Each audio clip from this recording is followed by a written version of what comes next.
Hello, good afternoon, and welcome to another episode of The Last 7, a not-so-philosophical wax regarding the last 7 days. I'm your host, Dan Rowley. Joining me today, Kenneth Trainer. Hello. Antonio the Enigma Romola. Hiya. And I'll be damned, it's only jizz-stained whiff in the corner.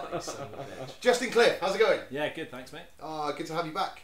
Good to be back. Got a nice cup of tea. Excellent. Well, we rearranged a bit. It's actually Sunday afternoon now, as opposed to our regular Tuesday or Wednesday recording. Justin's still on tour, and he asked if we could rearrange to do it on a Monday or a Sunday. So we did. I said, what time? He said 5 would be best. So we arranged it for 5 o'clock. Everybody else changed their schedules to come, and it is now 10 to 7 when we started recording. So well in Jay. Great. How are you planning to repay this time? I've been working on, this method of pinching the back of someone's neck so it puts them to sleep. Right. So I'm just going to do that to you all, and just take more of your time. Would you mind explaining a little bit about, not the play you're doing obviously, but the circumstances that arose, which meant you had to get another actor at the last minute? So yeah, we were working with an actor who didn't show up for rehearsals one day, and we wondered where he was, and we were pretty worried, we were pretty concerned, but we thought maybe he'd just forgotten rehearsals, didn't answer his phone. As you do. As you do. You know, it was an evening rehearsal, the schedule had been a bit messed up, so it was understandable. The next day, doesn't come in the morning, so now we're really worried about him. Phone around police stations, phone around hospitals and all that. Go back to his apartment, that's in Newport, to look for his phone charger, because my theory was his phone's fucking dead old, hasn't got a phone charger, can't get in touch with us. His phone charger's there, as is there a letter from his probation officer. He's in prison. And he never said anything to us, we didn't know. So he went to prison on the Thursday. On the Saturday, we'd managed to find another actor to jump into the role. He came in on the Monday, rehearsed until the Thursday, and then we went off on tour, and we've been doing the show for like 3 weeks. And it just so happens that this new actor is a policeman. Was a policeman, I should say. He's Fantastic. not taking time skiving off. off, Yeah, he's not skiving off. Like, he's not taking sick pay. Filling in the shoes of a criminal. So. Yeah, which is just there's a whole batch of irony involved here, considering the play is an inspector calls, and the actor that went to prison was playing the inspector. So yeah. Can I just bring someone else briefly? Yep. To the table, just while we're talking. I'll get Jay to read this. If you can. Oh. Yeah, let's have a little look. I left work early on Thursday, and went to Cardiff. Met up with a couple of pals. Ended up going to Pizza Express. Posh pizza, isn't it? I was very interested in their menu. If you could maybe read some of these out for me, please, Jay. 4 seasons. Just that. Then what's the next pizza? Pianta. And the one after that? Veneziana. And the one after that? Garadineria. And the one after that? What's the last one on the list, mate? Just nice and clear. A sloppy Giuseppe. Can I read out the ingredients? Hot spiced beef. Yeah. Is the main ingredient. So is that something you've heard of before? No, I've heard of Sloppy Joe's, and I think that's the name of like a pizza with mincemeat on it. Of course. That's exactly what it is. That's I couldn't get past the name. I couldn't get past. Giuseppe. Yeah, of course. Well, that's all they've done is change it to the Giuseppe, so it sounds a bit smarter, I guess, and doesn't sound as American. But it's a cool name for a pizza. I had a pizza called Hot Herbie once. Hot Herbie. Yeah. Sloppy Giuseppe. And I wonder why they called that Hot Filthy Herbie. ball. Did the Pizza Express you go to have like a rainbow flag outside? What's on this pizza? It's amyl nitrate and my phone number. In olives. Oh, here's another weird one. Risotto prosciutto piselli. Piselli actually can mean penis in Italian. So I'm really surprised that's there. Fuck off. Piselli is like, well, it means more than one penis. It means willies, like dicks. Yeah. So they've got a risotto with ham and dicks. Briefly spoke about the tragedy that's happened in Nepal. Nice to read that so much money has been raised for the appeal and to help people there. Yeah. Doesn't obviously compensate for the lives lost, but none of that matters because a child has been born. Yeah. The second coming, you think? Yeah, mate. It's the second child. Yeah, it is. It's the second something, mate. So maybe it was his second coming. Maybe they only do it once every couple of years for procreation. I doubt it. Shall I change the subject? Yeah. Please, God. Right. Remember John Is that Prescott? all we're going to talk about the royal baby then? Yeah. Oh, Because no one else is talking about it, so I don't think we need any more coverage of an infant this war. Because Christ knows, no one's ever seen a fucking baby before. but people do that every fucking day. Mm-hmm. Ken. I reckon we make the baby the cunt of the week. What? There's only one cunt that we coming out of this Just I know, conversation, I know, and it big is time. you for Yeah. that suggestion. Yeah, the inhabitants of that sofa. Ken. Remember John Prescott punching that guy in 2001? That farmer, right? In The real. farmer? I don't know if he was a farmer. The guy with the mullet. Go with the eggs and the mullet. Did he Yeah. have the eggs? The guy that got punched, or was Yeah. Yeah. He egged him and then he just swiveled around and fucking... Threw his eggs, give him a little smirk. Like, oh, it was so brilliant. It was so brilliant. If anything's going to endear you. No, to but the I've never British been that public, clear it's because a lamp in a twat. Yeah. So he just lashes out in the direction that an egg came from, and like, you know. Well, he gets it right. Oh yeah, he did get it right because he saw it. And it was the guy who was smiling. And if he's smiling, he deserves a clip. It's just a good job he didn't like just batter a woman. Like, it's, Anyone smiling deserves a clip. Yeah, that tells a lot about your race. It's just the spot where it happens been marked with a plaque. What? Not like you're thinking, but like with a QR code on it. Oh, right, So it's a proper plaque. It's Oh, I see. To sort of commemorate the moment. yeah. Oh, amazing. It's a bit of like sort of local folklore apparently. So yeah, the Real History Club, they've contributed a lot of stuff. It's a website called History Points, and yeah. Apparently it's passed into local folklore. So yeah, there's a little plaque. There's a picture of it there. It doesn't say anything. It's just the No, QR we'll code. chuck a link but- up and we'll chuck the QR code up as well if we can. Also this week, Yi Chi is discovered. Because we're all aware of that story, right? Yi Chi. Yi Chi, a dinosaur discovered, the first ever example that had membranous wings, like a bat. So Oh, not right. sort of feathered, but like a long, one really long finger. And yeah, for awesome. gliding and that. Standalone example, Chinese. Really? Yeah. Just discovered this week. That's fucking cool. Damn It's straight. almost like a dragon, man. Yeah, exactly that. This website, History Points, bringing history to your mobile. It is. This is the QR code thing from Real and so on. It's yeah, there's quite a lot of stuff from around Wales, but there are only 2 entries for Newport so far. I'm assuming that they'll take contributions. There's the they're both in the city centre. There's the site of the Newport Chartist protest That's good. and the site of the 1905 Cuckold murder. A woman was murdered in 45 Commercial Street after her husband returned from the Boer War to find that she had had 2 children by another man during his absence. 2 children. He was off fighting for, you know, it took a long time to travel in them days as well. Yeah, Boer Wars in South Africa, of course, as well, isn't it? So, yeah, shit. That's a risk, however you see it. Because although lots of people die in war, some survive. But I wonder what they've missed. Has anyone got any ideas? What So? they've maybe missed? Rich Newport history? Um, Do you think the opening of Friars Walk will make it on there? I think Newport should have a really big festival of some sort. They should start a music festival. Tone Fest. To commemorate the Chartist mural being knocked down, they've got a grant that's worth £35,000 that they're currently putting out to artists to do something. And somebody suggested an annual music and politics festival. Tone Use. Fest. That's what we should call it. Ah. Tone Fest. That's right. Yeah. Because it works. Because it's Antonio and it's sound, isn't it? Tone Yeah. musical. Yeah. That's good. Tone Fest, right? Get going. There you go. Sorted. I'm sure there's a lot of really interesting facts about Newport that can be like turned into like, you know, event, like we can make little sort of celebratory events for. The demolition of that car park. There you go, Well, that's the one. explosion the day we blew up a building. Yeah. That was good. Could be heard in Oh, Cumbrae, I apparently. heard it, yeah. I remember I went hearing and it. saw it. Did you? Yeah. I slept through. I stood with a weird family that were there all dead early in the morning. In what way were they weird?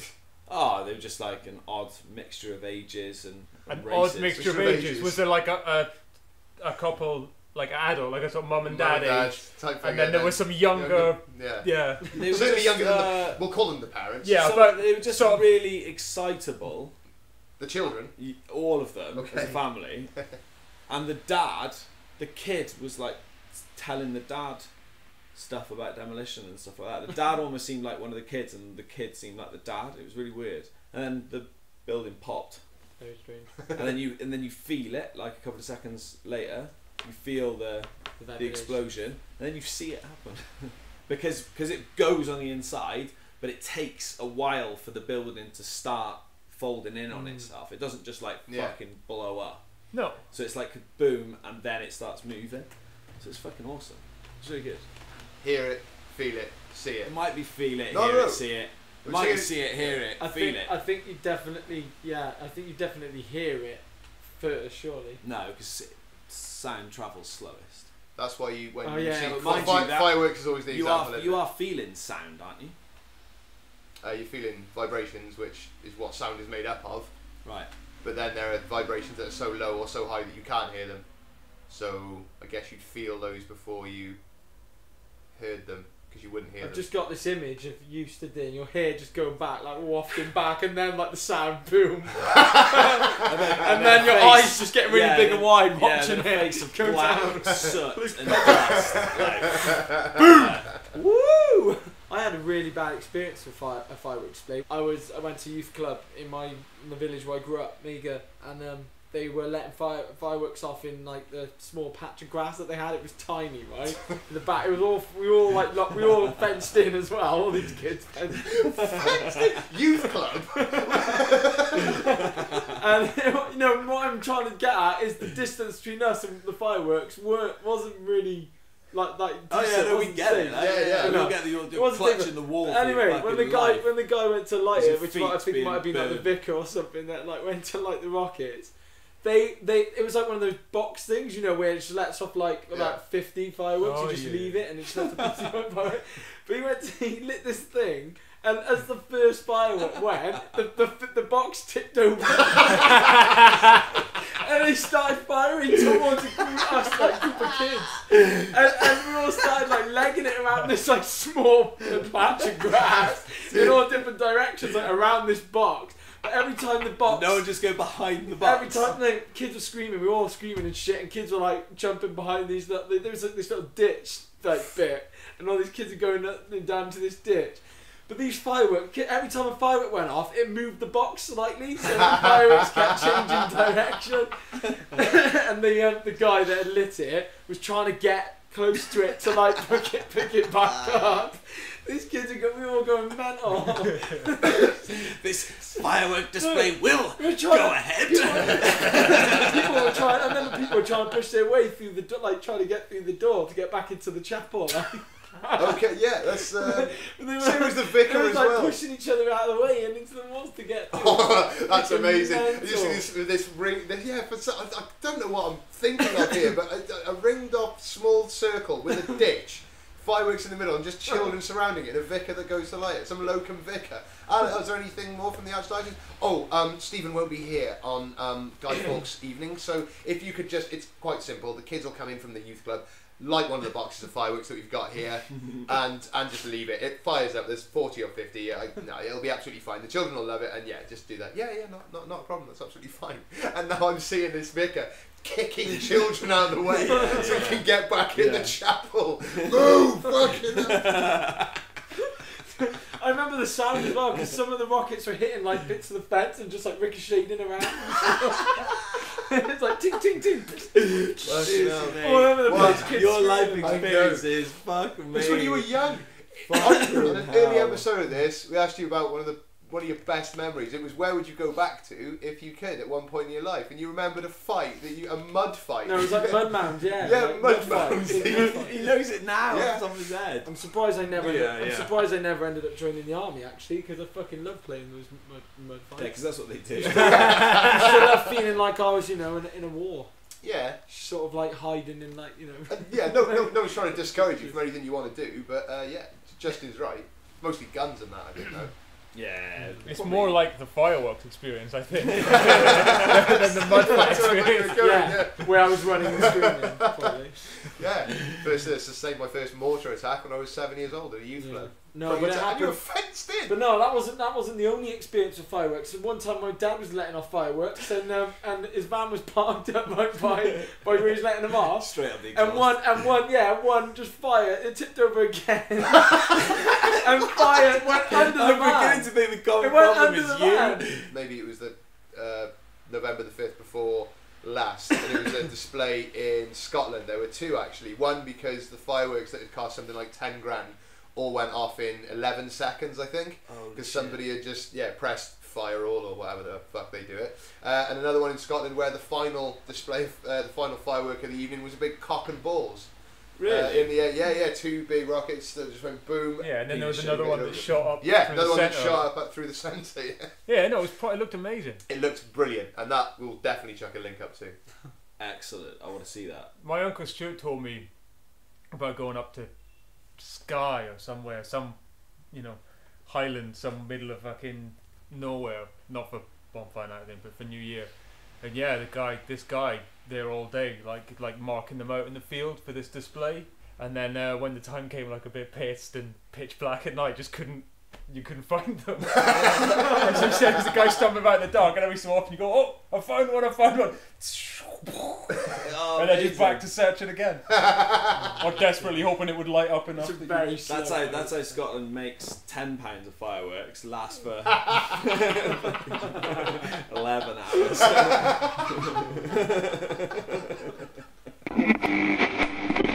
Oh yeah. The week after, whatever. I said that surgeon's photograph was a seal. It's not tow. Wasn't at all. What was it? It was a specially constructed Nessie head on an electronic boat. Oh right. Yeah. Oh really? Yeah. Whoa, bastards. It was a surgeon and his mate who did it. See, that made some history, didn't it? Yeah, that's a good idea. Good thinking. That's just Here we gotta- are. That's what we have to do. We have to take a picture of something that looks like something alien. I love it. What are you thinking? Take a picture of something in the ask. Mermaid, Yeah. merman. A merman. Oh, what could we do? Something interesting. Maybe a yeti. Even if it just gets Yeah. the newspaper, South Wales, Argus. That will be a That's an historical record, document. Yeah. That'd be great, wouldn't it? There I you think go. you've done it. Yeah. Least effort, making history. Well done. Right, think on that. Come back to us. You get big cats around Britain a lot, don't you? Yeah. People Did I say- tell you, I was in the newspaper for seeing a big cat when I was 18. Local man. That is what Shropshire News is like, man. Yeah. Front page. So technically, I've already made history. You've got experience in this field. Then. Yeah. So what happened then? To be honest, it caused a bit more of a stir than I probably wanted it to, because what happened was me and my girlfriend at the time were walking home from a friend's 18th birthday party, so we were pretty pissed. And Were you 18? Yeah, we were good. 18, Good. so we were pretty Legal. pissed. Yeah. So I'm glad you've established that you were Yeah. really pissed as well before you. well, yeah, exactly. Right? So I'm walking home, and there's this animal stood in the middle of the road in this old people's home, residential area, right? And it stood there, and it stops, and looks at us, and we stop and look at it. And we're looking at it for about 5 seconds or something like that. And it just runs away into the old people's home, and then just around their bungalows and stuff. And then so I go home, my parents are still awake, so pissed, I tell my dad the story, and he was like, it's the panther, it's the panther. It's got to be the panther. I was like, maybe. I was like, it didn't really look like a dog. It didn't really look like a cat either. I don't really know what it was. Probably a dog, 99%, but 100% sure it was a dog. but indulging him in this story because I know that he loves the legend of this fucking local leopard or whatever the fuck it is. So Does he? So Black Panther. The Gaboan leopard. Pink Panther. It's a panther. So anyway, in the morning, right, hungover, yeah, Amy's got up early and left. I'm still in bed. My dad opens the door. He says, "Get up. There's a reporter from the Shropshire Star downstairs." Makes me relay the whole story to him, and I'm like, "Oh, fucking hell, Dad." I was like, I'm thinking in my head, it was a fucking dog. Like, it was a fucking so anyway, I'm telling the shop star guy, and he starts going, so it bounded off, did it? Would you use the word bounded? Would you say that it ran with both of its legs underneath, its back legs and all this kind of stuff? And I was like, yeah. My dad's there loving it. I was like, yeah, so I was doing it all for my dad, like, and then they go, all right, let's just walk around the corner to where it was, and you can have your photograph taken. So I had my photo taken outside the old people's home, leaning up against the sign post, leaning up against it because it was low down, and just the old people's thing in the back going. So they all fucking, and then it went in the paper. And they all like flipped out because they all thought there was a fucking wild cat living amongst them. I bet your girlfriend who was with you at the time thought you were right dickhead. She humiliated me, and she was named in the paper as well. I gave her name. Yeah, that's your fault. Yeah. For sure, I wasn't going down on my own. Did it say like, drunken man sees dog? Yeah, is the story? No, they printed it as big cat spotted in. Yeah, big cat stalking OAPs in local areas. yeah. Justin Cliff, cryptozoologist, seen running back into the old people's homes, like bounding back into the gated community. I remember when I was about 14 or 15, the village I lived in, there was supposedly this weird phenomenon where people's kettles were making strange noises as they boiled. Right. Kettles. Yeah. Right. Now, bear in mind, right, the village I lived in was called Kettlebridge, and there was another village right next to it called King's Kettle, and it was the home of the singing kettle. They're trying to get on the map, thing, yeah. right? No, and it was in the local paper. But the thing that was genius about it was they had this guy that lived down the road, quoted in it saying that it was like fascinating to try and work out what could be causing the phenomenon. Because, like, for example, if aliens were trying to contact us, we don't know what medium they might use. Right. I try to suggest that it was like genius. That is. Aliens talking through kettles. So, brilliant. There's quite a spectrum, I think, Tone. So anything between like real creature to mythical creature to extraterrestrial. Let's make some history. Yeah, that's right. You've got so much to work with there. On the subject of extraterrestrials, you know the nut jobs you can see probably in that Mysteries magazine you've got, who coat their houses in tinfoil and put like tinfoil hats on to block radio transmissions. Well, it turns out that actually it would increase the risk of radio transmission being broadcast directly to you because you're essentially wearing a big old aerial. Oh yeah, of course. So they're using it to block. What I always find funny about these like things, they do look like things that would conduct rather than. Yeah. Well, that's the when asked, obviously, because it's all because they're talking shit anyway, so it's difficult to try and extrapolate some continuity between stories. But mostly they say that it's radio waves from outer space that they're trying to block, but they wouldn't. They would attract them, if anything. So they'd be more susceptible to mind control. But maybe that's the aliens' plan. Maybe they're saying, yeah, we're going to make them all nuts. We're going to make people who believe in us seem nuts. And then what's the weirdest thing you can wear a thing that's going to help us? Yeah, that's right. Zargajib, what's the weirdest thing we can do to this new race? I don't know, Zintax.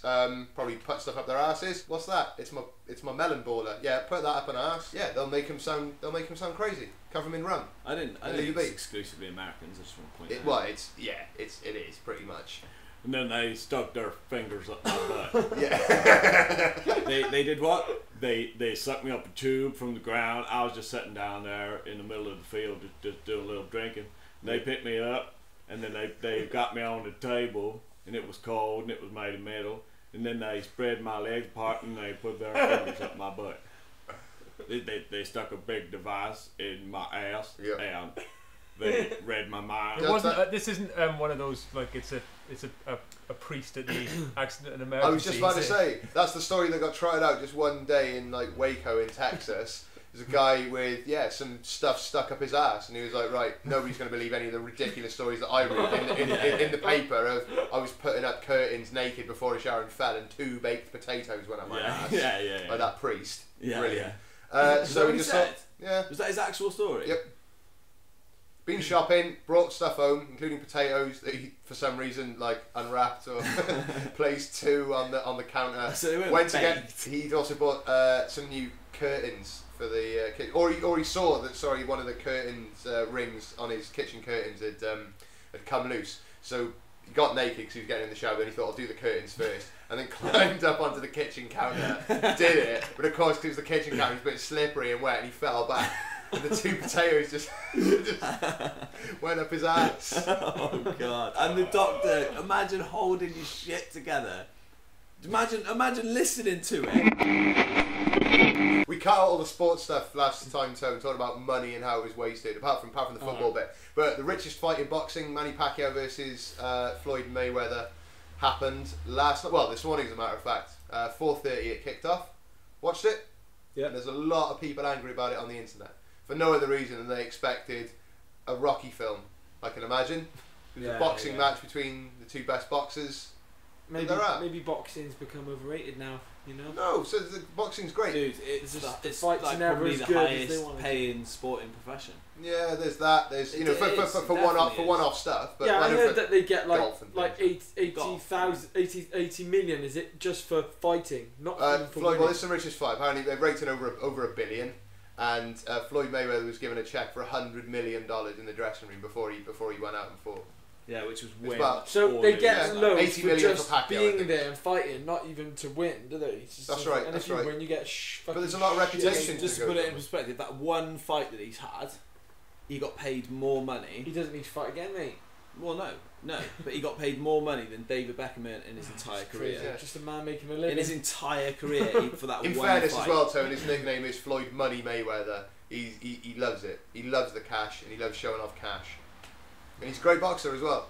And he schooled Manny Pacquiao yesterday. Do you reckon he gives any of that to charity? Yeah, he does. There's Good. a lot for charity, man. That's right, You'd be a twat not to. Oh But yeah, there's a lot of anyone work- that earning that much money. lot of work would from be where an he grew up. asshole to give it to And I was charity. going to have Manny Pacquiao as my nomination for Hero of the Week. Not anything to do with the boxing match. I think he could have done a lot better. He also went on about an injury that he had to his shoulder after the fight, where you can just be gracious and lose, but not in boxing. You still got that rep to keep, and it is about fighting. So, but yeah, he does an immense amount of work. There's a documentary I watched recently called Manny, and he was absolutely dirt poor. He goes back to his village where he used to live in a cardboard shack. Talks about going and helping fishermen when he was about 7 or 8 years old.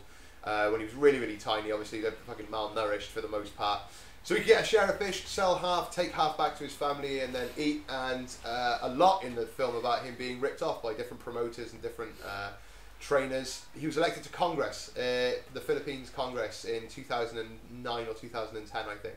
So he's a politician as well. He does an immense amount of work for the development, not only of sport, but for the redistribution of wealth in the Philippines. Born again Christian, quite humble about the experience, but is not shy about telling stories about gambling, loads of women, loads of adultery. But on a good performance yesterday, not good enough to beat Floyd Mayweather. Done. It's my Hero of the Week.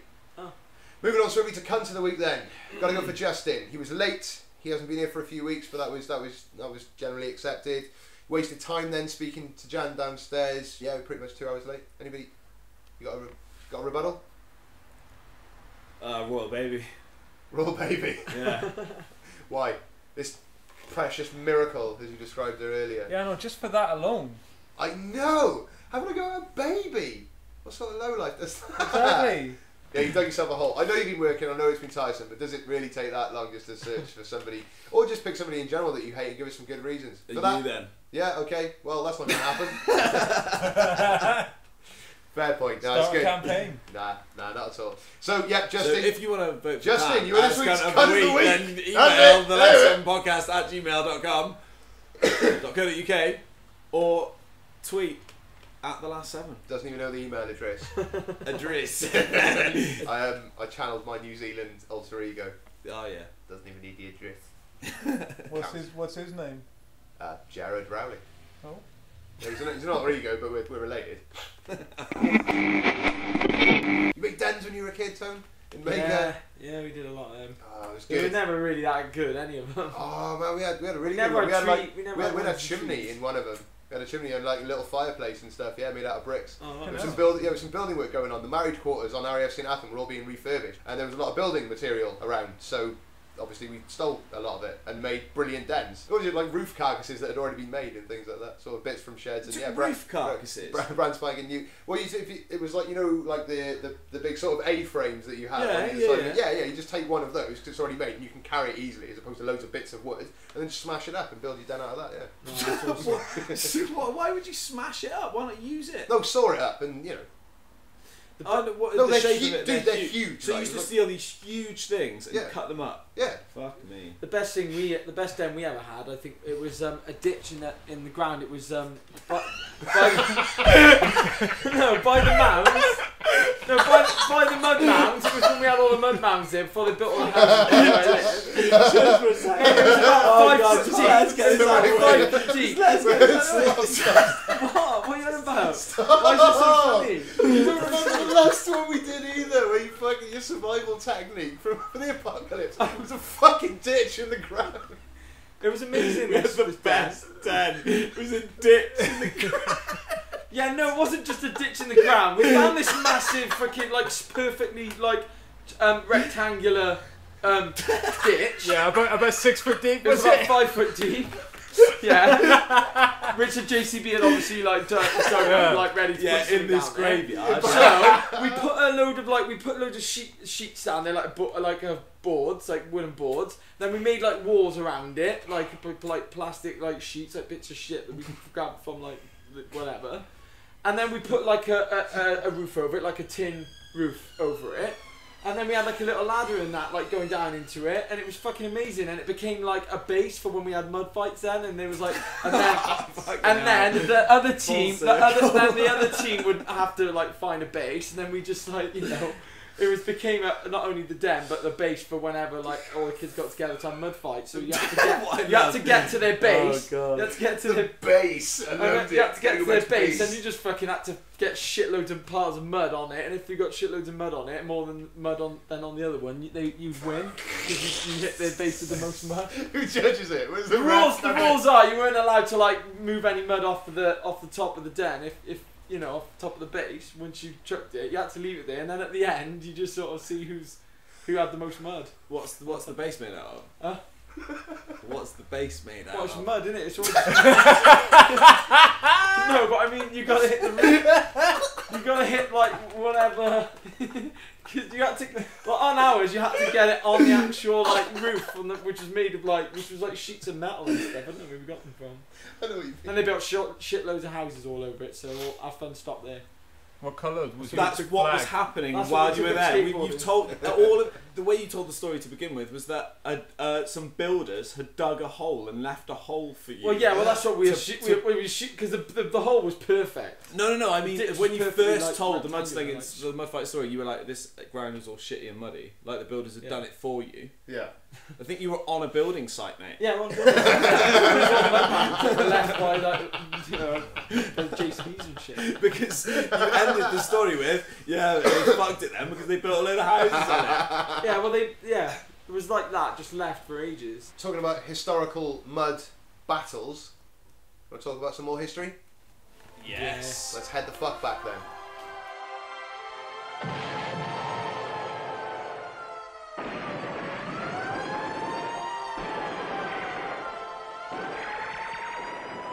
This week, in the year 2000, Ken Livingstone becomes the Mayor of London. What number Mayor of London do you think he was? Ken Livingstone in the year 2000. How long were you a mayor for? No, which one was he? Like we were saying, sort of... No, how long would you be a mayor 4 years usually, I think. Right. Number 1. 4. I was going to say a really high number, but... Okay. Say 1. Yeah, it's number 1.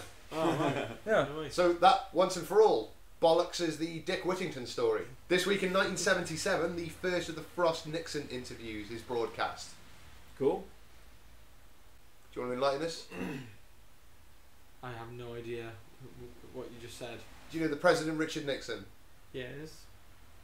And that's a no. That's a no. That's a no right there. Big time no. No. And the broadcaster David Frost? Not sure. Used to host Through the Keyhole. Uncertain. Yeah, that's going to narrow it down for him again. Yeah. Alright, then move on to the next thing in history. Wow, that was a sour starfruit right there. Richard Nixon was an American president who resigned the presidency because he was found out to be involved in a thing called the Watergate scandal. Alright. You've heard of that? Yeah. Oh, Jesus. I've heard the words, yes. it rings a Okay. bell, You've but- heard the words water and scandal. Not necessarily in that. Yeah, I don't know what they mean together, put together. So members of his close circle were discovered having broken into the headquarters of the opposing party. He was implicated in making it happen. He'd done an illegal thing. And because he resigned, people thought that was an admission of guilt, but then he was pardoned by the president who came straight after him. David Frost, kind of seen as a bit of a playboy, used to host shows in both America and the UK. He interviewed Richard Nixon about many things, but the Watergate scandal is where it really got quite juicy, and it's famous for Richard Nixon saying, I think that if a president does it, that means that it's not illegal. Yep. Wow. This week in 1980, between April the 30th and May the 5th actually, was the siege of the Iranian embassy. Ken was on about names of operations before and where they got the names. This was Operation Nimrod. You familiar, Kenneth? Operation Nimrod? Yeah. No. What was that? That was the SAS Right, operation okay, into okay. the Iranian embassy. Okay. These terrorists held 25 hostages for 6 days, and on the 6th day they realised that they weren't getting anywhere. The negotiators were giving them like little bits of, like putting their demands on British TV. On the 6th day they killed a hostage and threw his body out of a window. It was after that that Thatcher said, and the government said as a whole, right, we need the SAS to go in and sort some stuff out and to grab all these hostages. They did so. Only one other hostage was harmed, and all but one of the terrorists, 5 out of 6, were killed, and the other one was sentenced to 27 years. Unfortunately, this made Margaret Thatcher really, really popular, but yeah, it was as swift as could be done. It was a real fucking triumph for the SAS. Only 27 years? Yeah. Why? Why not life? Well, that was the sentencing. I don't know. How old is Richard Nixon? Dead. Dead. No, when he died, how old was he? So old, he's dead. Have you heard that thing about the first head transplant to be performed? A whole head is being moved onto a different body. That's a body transplant then. Well, yeah, body transplant. Well, fucking come on. No, I think there's an important distinction to be made, man. Alright, okay.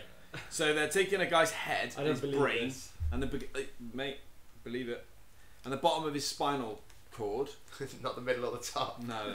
Oh yeah, no, the Just top. the arse. The top. The arse and the brain. No. They're taking his skull and his spine, and it's not, mate, and they're putting it on a healthy pumping heart body. But there's too many things that are getting damaged that have to be fixed. Name them. Well, right, your spine, your bloody throat, Right. as in your actual like breathing, you know, Hole, windpipe, tube yeah. and Yeah, how do windpipe and your eating pipe, and then you've got like the thing that goes from your brain to your freaking like whatever it is that goes. Yeah, that. there's loads of shit. There's loads of shit. You haven't even mentioned like fucking nerves. Exactly, all that's what I fucking- mean. All that kind of shit. No, that's happening. Like I read it. I'm not Where denying did that you read it again. Yeah. I don't think it's possible. Dude, it is Too right. much The damage body, to the fix. body with the head on is in like a comatose state, so it's breathing, but the head isn't there. Oh, so they're keeping somebody alive Yeah. to cut their head off. Or the body, or the head is already gone. Hang on a minute, I No. wouldn't want to be that fucking donor giving my head away. What the fuck?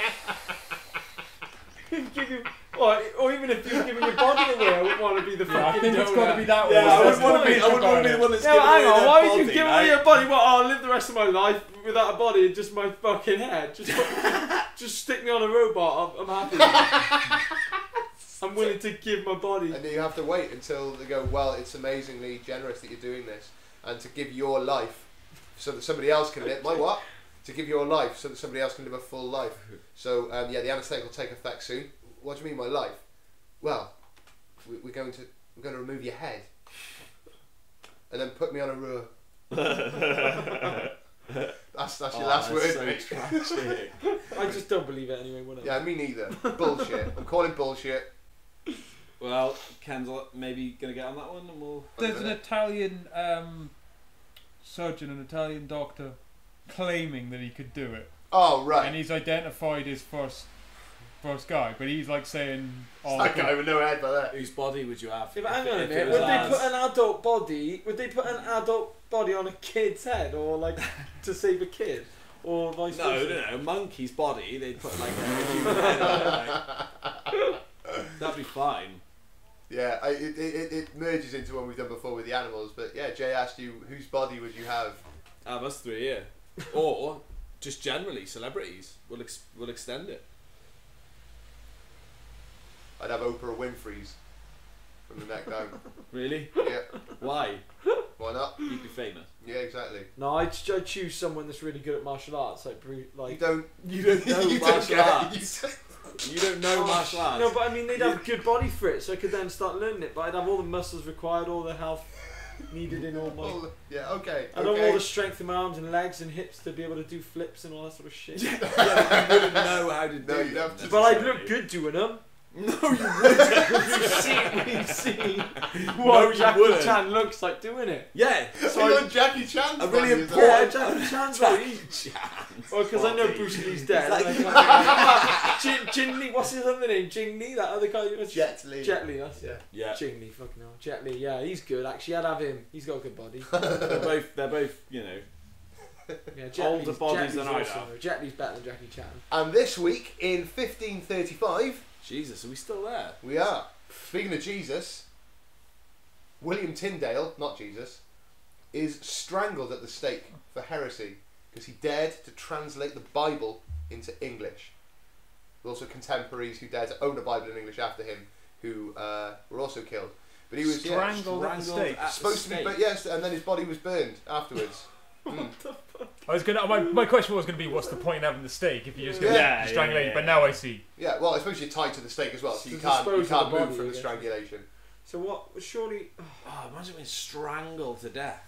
Yeah. I mean, the dude who has to strangle someone to death. Oh, dude, they absolutely fucking loved it. Yeah, For but all the intents and thing purposes is, at the time. By the sound of things, some people were really into it. They thought it was a necessary way because he was a reformist and he wanted people to understand the Bible and they're going right. If you're going to call people Christians, like Martin Luther, if you're going to call people Christians, then they should know what the fuck they're reading. Because if you don't speak Latin, then you're screwed really, and it's open to interpretation. You can use any bit of it to justify anything. So. For this, what is essentially balls. At least they at the time were the most forward thinking of their kind. It's quite a common idea, though, isn't it? The notion that there's something sacred about the names and the language, and it's like like as if the translation process is a dilution of because it's the word of God, isn't it? And it comes directly from. It's like they say the Quran that the Quran can only be the Quran in Arabic. Yeah. You can have an approximate translation, but it is in no way, shape, or form the Quran or the Hadith as well, which is the Like all the sayings of kids Muhammad. around the mosque, they're all there in Arabic, isn't it? So Yeah, they read the yeah. Quran in Arabic. right. Yeah, Yeah, they do, yeah. man. It's fucking It's cool. like amazing when historians learn the language to read the original texts. Like somebody learning Arabic so they could read the Quran properly. Like Yeah. there's That's people out there that impressive, do that. really. That's fucking. But then it also excludes a lot of people who in their lifetime will never learn Arabic and then can't. If it's supposed to be, the one true way, then surely God would have written it down in a Universal form. Yeah, but there is no universal language after the fall and the destruction of the Tower of Babel, Dan. So Yeah, well, whatever. Dan. do you know what I Well, mean? maybe- That's maybe what learn happened. some- There was one language, and then boom, Yeah, split up. apart from mathematics. The way they It's see it, though, probably mate, is they're the chosen people, so maybe they don't expect it to be translated. Does God write in talking math? He should have done, really, if he wanted it to be universal. I'm saying he could have. He's almighty, so he could have. And if he didn't, then that's his problem. And I don't want any part of this fucking idiot. Well, Where were we to? Sorry. Bible and stuff. strangled to death on a Strangled to stake. death. There was another chap who was burned at the stake. I can't remember, but it was whilst I was looking at this guy. Before he was burned at Wow. the stake, they cut out his tongue before they burned him, so that he didn't spout any more heresy and make it worse for himself. Well, I can't think of any worse way of getting killed than being burnt alive anyway, so I'm surprised that they would, like, what's the point? When you know you can burn them alive, what would be the point, like that guy, what would be the point of strangling Well, him if someone went to before you, burning him alive? Surely that's a worse punishment than strangling. I guess you're right. Yeah. That's what they do. There's just a Would dice you that they rather use. be strangled to death or burned to death on the stake? Strangled. Because Yeah. that is like the pain. You crack of out a being wank burnt as well alive. while you're being strangled. It's a challenge if you're on fire. They assume that you're going to try and grab their arms Yeah. and pull them away and fight, but you just go straight down to your wiener. Start going for it. That would freak them out, and then they'd stop and they'd be like, "Hang on." Are we near the end of this week in Yeah, history? we are, yeah. Because I will mop up that We're at the end, as a matter of fact. Fauzi Nejad is was the surviving gunman from the Iranian embassy siege. Okay. He served 27 years in prison. and he was eventually paroled in 2008 or 2008. What's he doing now? He was sentenced to life imprisonment for his role in the siege. He became eligible for parole in 2005. As a foreign national, he would normally have been immediately deported to his home country. However, Article 3 of the European Convention on Human Rights, incorporated into British law by the Human Rights Act in 1998, has been held by the European Court of Human Rights to prohibit deportation in cases where the person concerned would be likely to be tortured or executed in his home country. So he was eventually paroled in 2008 and granted leave to remain in the UK, but was not given political asylum. So yeah, because the Home Office said we don't give refugee status to convicted terrorists. Which is fair. But because they believed he would face certain death, they wouldn't deport him. So I don't know. It's interesting because when safe as fuck. No, because I googled him and oh dear. The top result is from the Daily Mail, the 2nd of November 2008. Surviving Iranian embassy siege gunman freed to enjoy life sightseeing on benefits. Of Frankly, what's he going to be qualified to do? I don't know. I don't know where I stand on that one. And yeah, just another thing that popped up as well. I'm for it. I'm fine with that. Okay, someone else that popped up as well. The Mayor of London's salary is £143,911. I found something beautiful. A Wikipedia page, Watchtower Society Unfulfilled Predictions. Nice. What are the unfulfilled predictions? Have you got some books as well? Surely there's plenty of them. Yeah, I read one book. Some unfulfilled prophecies. Okay, Armageddon to come within the 20th century. I think we can all agree. Yep. Finished. That did not happen. We don't know. Yeah, what were the different dates that was supposed to happen? Because it kept changing in it. What was the first one they said? Dude, people have been predicting the end of the world. Was it 2000? Was it 2000 when they first thought it would? Oh no, there's been loads all throughout. Loads and loads. They just keep saying it, don't they? So what is it now? 2030, isn't it now? Is it? They're saying. Who's saying? Well, they the end of the world was supposed to be like in 2012, wasn't it? No. They were going on about it. I think that was just that movie. And now it's 2030. John Cusack that you're thinking of? It's not just the movie. That's one of the worst films ever. Yeah. Put it on the list. Oh, you got to do the list. People yeah. There's some more entries for the list. They've got names like 1878. They predicted the end of the harvest. It was revised in 1881. Happened about winter time. 1914, end of human rulership. The founder of his Studies in the Scriptures series had explicitly identified October 1914 as the full end of the times of the Gentiles. Right. And consequently of the farthest limit of human rulership. It would bring the beginning of Christ's millennial reign. So 1914 was when it was all going to happen. It was going to be the end of the time of trouble. Sorry, it takes a while to kick in. They got that fucking wrong. No, 1914 was the start of the First World War. Oh fuck! I thought you said 2014. From the Watchtower, peace in our time. Fuck. Yeah. Shit. Almost straight away. Just printing off a load of these flyers. Alright, there's two more films to add to the shittest film ever list. Well, with 2012 with John Cusack, cracking wise during the apocalypse. Voodoo Dawn comes from Cat again in Australia, and Thomas, the Centre's Shapeshifter. You know either of these films? No. Okay, right. Well, that's definitely going to happen for next week because we're on Sunday now, so I'm going to plough through these films. And you're going to get a review of them next week. Right. All right. Yeah. Okay. Taking this list pretty damn seriously. It's good. Speaking of lists that normally come in word form, like books, let's nip over to Ken's literary salon. Okay. Well, we've been here for a while, so I won't take up too much of your time. All right. But let's go out in a blaze of culture. But I read a wonderful book this weekend called The Reason I Jump by a kid called Naoki Hiroshida, I think's his name. I think I'm remembering that right. Yeah, he's a autistic. This book was written when he was 13. Yeah, he's autistic, but he developed with his mum like a sort of grid of like words of like Japanese characters, so that he could use to point to the words and write. And so the book's essentially like it's like as if there's a load of questions. There's like about 60 questions that are asked of him. Like, you know, why do you wave your hands in front of your face? Why do you do this? You know, why do autistic kids wander off all the time? Or why does your attention waver? Why do you obsess about things? Yeah, it's fucking brilliant. On two levels, because like one, it's that you really read it carefully because of the process. You know, like there's a sort of long like a lot of hard work just to write. Yeah, Like that. Do you know what I mean? It's like two people there, one person transcribing what he's saying. You know. And yeah, like because it's like you've got to kind of keep reminding yourself that he's their team. He's really really sort of quite wise, quite. I guess because he's really had to think about things, but just in relating the his sort of experience of autism and others, you know, us people with autism, us kids with autism, he refers to a lot. It really interesting to think. Like it's the different sort of experience of things, like the sort of the senses of overwhelmed, you know, people with autism and the kind of anxieties about. You know, trying to deal with other people, trying to communicate, but then being like a hassle or a burden to other people. And how does it read? You say about the process as well, but how does it sort of unfold in chapters? Is it just a question and then an answer to that question? Yeah, and his answer. But as you say, like a brilliant and articulate, and a lot of them answer. Yeah, exactly. A lot of them are really short, and a lot of them are, they're just really, really. He's really articulate.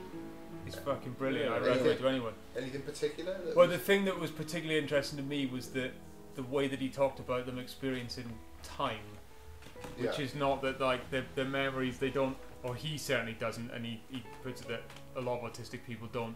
They don't sort of remember things happening in a sequence necessarily. It's more like there's different memories that have got to be sifted through to find. Like answers. That's why they have difficulty with, you know, like they don't relate to time in the same way as us. They don't relate to like the passage of time or to memories. If you ask them about things happening or the way they associate experiences. Do you know what I mean? It's why they like laugh or cry at random and because of associations. Or if you ask someone, if he's asked a question, it's like about sifting through these memories to find. So he's asked question 19, what are your flashback memories like? He says, we do remember what we did, when, where, who we did it with and things like this, but these memories are all scattershot and never connected in the right order. The trouble with scattered memories is that these sometimes replay themselves in my head as if they'd only just taken place. And when this happens, the emotions I felt originally all come rushing back to me like a sudden storm. This is a flashback memory. I know I have lots of pleasant memories, but my flashback memories are always bad ones, and from out of the blue, I get incredibly distressed, burst into tears, or I just start panicking.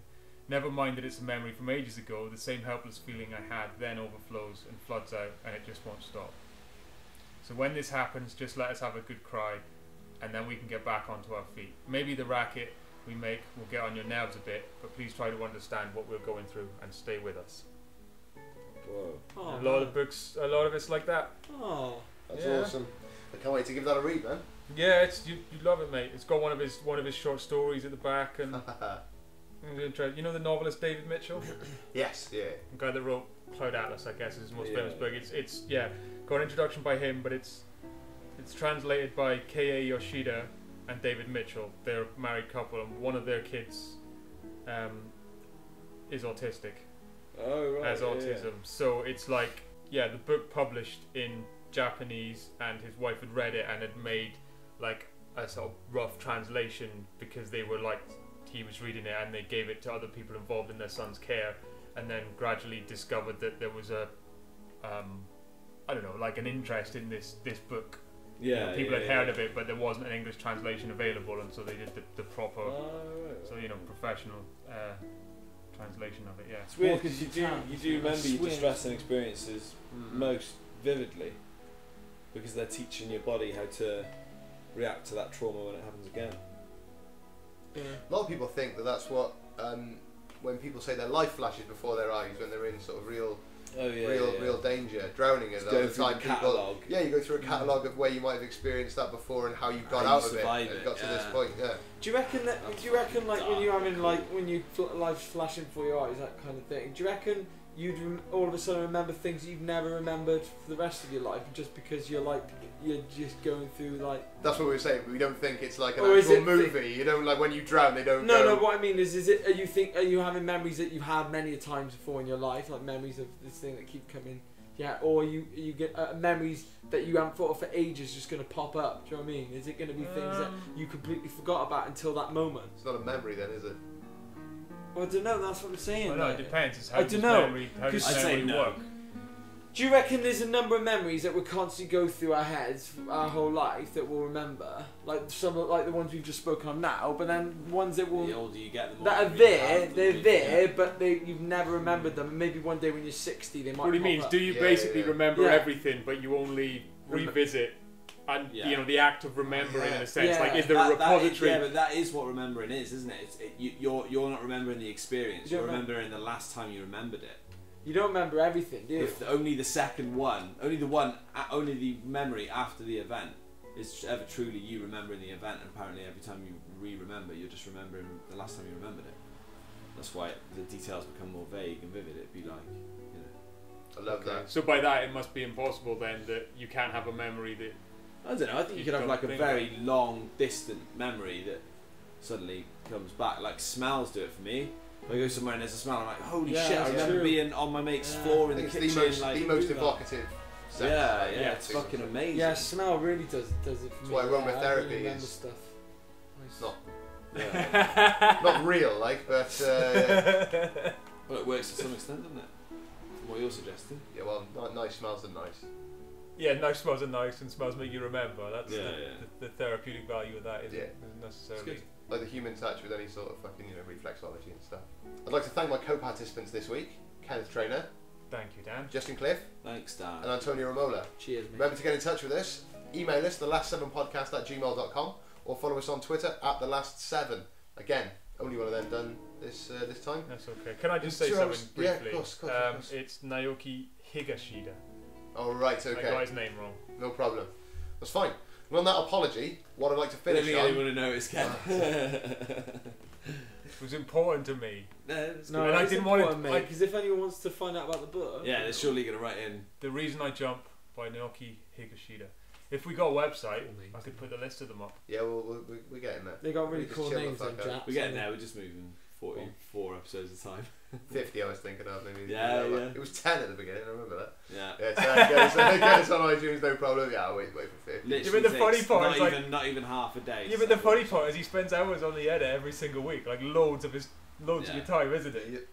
But then it's Outsource them, mate. For you, this, Learn management. for you, this podcast is just constant. Even when we're not recording, the podcast is bloody hell. yeah, man. he's listening to us three all the Yeah, time. it must be freaking strange. Whoa. It's I like never you need a thought break about from it. I'll be honest, mate, it's hard having you here live.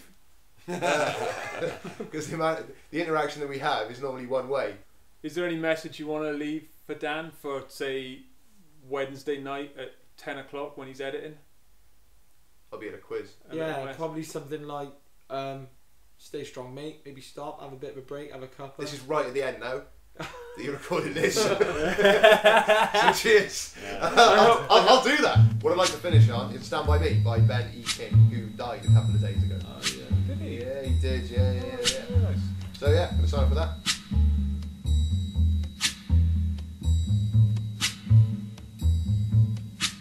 When the night has come and the land is dark and the moon is the only light we'll see. No, I won't be afraid. Oh, I won't be afraid. Just as long as you stand by me. So darling, darling, stand by me. Oh, stand by me. Oh, stand by me. Stand by me. It's the sky that we look upon should tumble and fall, or the mountain should crumble to the sea. I won't cry, no, I won't shed a tear. Just as long as you stand by me.